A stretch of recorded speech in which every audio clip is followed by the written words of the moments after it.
Uh, Thank you. I first thank the organizers for giving me this opportunity. So I wear multiple hats. I'm a former soldier and an academic, but also an entrepreneur. And my area of interest is information warfare. So when you start looking at cybersecurity from the perspective of information warfare, a totally different perspective starts emerging. So for the young people who are present out here, let me tell you, we are a very old civilization, one of the oldest in the world, but we are a very young nation.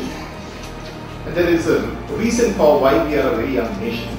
Because in the last 1,000 years, we have been repeatedly invaded and ruled over without understanding the strategic or the national security dimensions of cyberspace.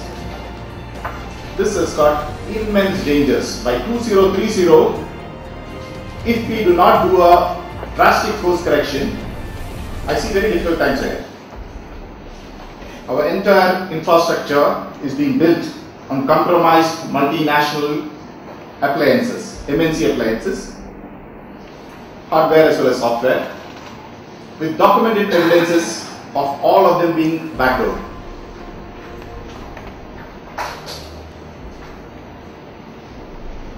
We recently had a very profound judgment saying that privacy is a fundamental right.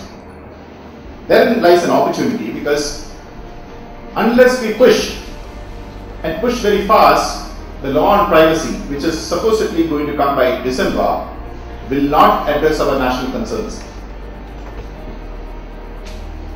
Any service or product from the ICT domain which is sold in the country should be under our national laws.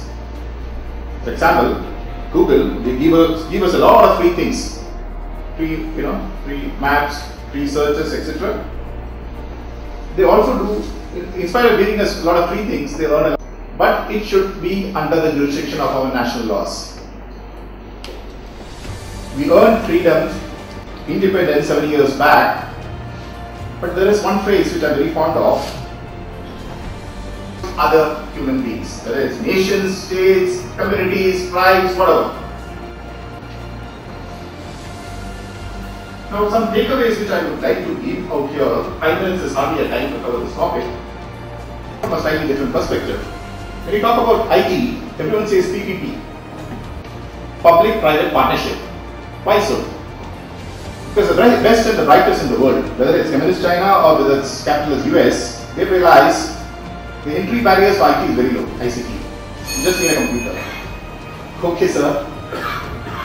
Okay, one last point, sir. Okay, this is of particular significance to Cyber Command.